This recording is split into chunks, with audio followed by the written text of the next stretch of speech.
Leçon sur le théorème de Thalès, partie 2. Alors, dans cette partie 2, on va voir la réciproque du théorème de Thalès. Alors, le théorème direct de Thalès nous permet de calculer une longueur quand on a des triangles et des parallèles. Et donc, en fait, la réciproque du théorème de Thalès va nous permettre de montrer que deux droites sont parallèles. Et si ce n'est pas le cas, c'est la conséquence du théorème de Thalès qui permet de montrer qu'elles ne sont pas parallèles. Et donc en fait, c'est exactement le même principe que pour le théorème de Pythagore. Le théorème direct de Pythagore nous permet de calculer une longueur manquante dans un triangle rectangle. La réciproque du théorème de Pythagore, elle, nous permet de démontrer si le triangle est rectangle. Autrement dit, il nous permet de montrer si deux droites sont perpendiculaires ou pas. Donc en fait, Pythagore, c'est pour les angles droits et Thalès, c'est pour les parallèles. Donc voici l'énoncé de la réciproque du théorème de Thalès. Donc il faut avoir deux droites BM et CN qui sont séquentes en A. C'est ce qu'on a ici. Il faut par contre, et ça c'est indispensable, il faudra le citer à chaque fois, que les points soient bien alignés dans le même ordre. C'est important parce qu'il est vrai qu'on peut avoir ces deux quotients, là, ces deux fractions égales, et si les points ne sont pas alignés dans le bon ordre, les droites en fait ne seront pas parallèles. Donc c'est vraiment très important de citer tout ça.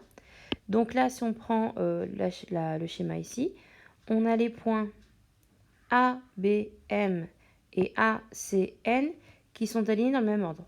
D'ailleurs, j'aurais pu le mettre dans un autre ordre, j'aurais pu mettre A, M, B et A, N, C sont alignés dans le même ordre. Je viens de voir que le point C n'apparaît pas. Il faudra le rajouter sur votre feuille, hein, le nom du point C là. Alors, si on revient sur la formulation, donc il faut avoir deux droites séquentes en A, les points ABM et ACN qui sont alignés dans le même ordre. Donc à chaque fois, il faudra deux paires de 3 points alignés dans le même ordre. Et donc si AM sur AB est égal à AN sur AC, alors les droites MN et BC sont parallèles. On ne le fait pas avec le quotient MN sur BC. On le fait bien avec AM sur AB et AN sur AC. Donc voici l'énoncé du théorème de la réciproque du théorème de Thalès. Donc on va avoir à présent un exemple pour illustrer tout ceci. Donc l'exemple, dans la figure ci-contre, ici, on a RU qui mesure 5,4, RS 7,2, RV 6,6 et RT 8,8.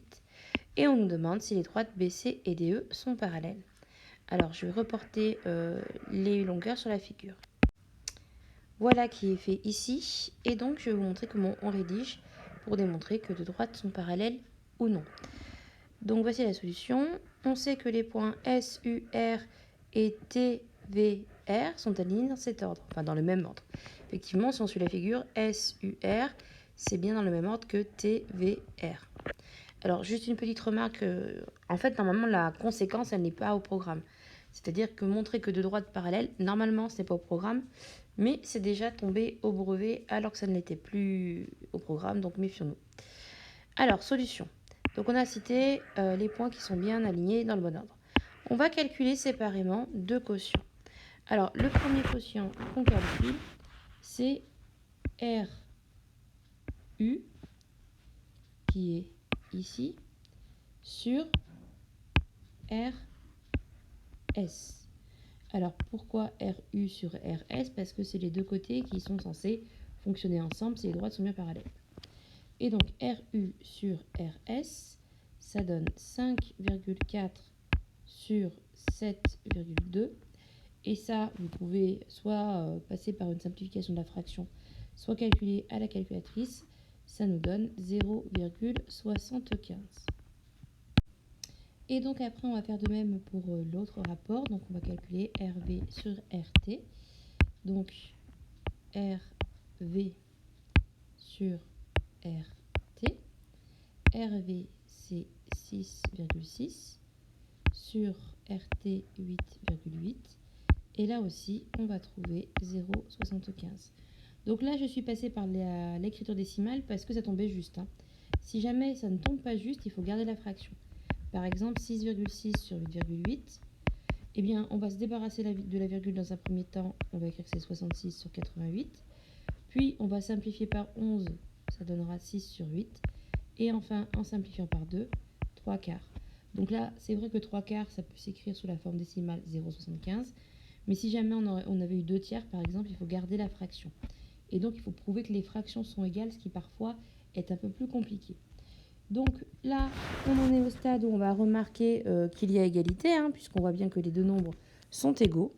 Donc on écrit que l'on constate que RU sur RS est égal à RV sur RT. Et donc, on va dire que l'égalité de Thalès, elle est vraie, elle est vérifiée.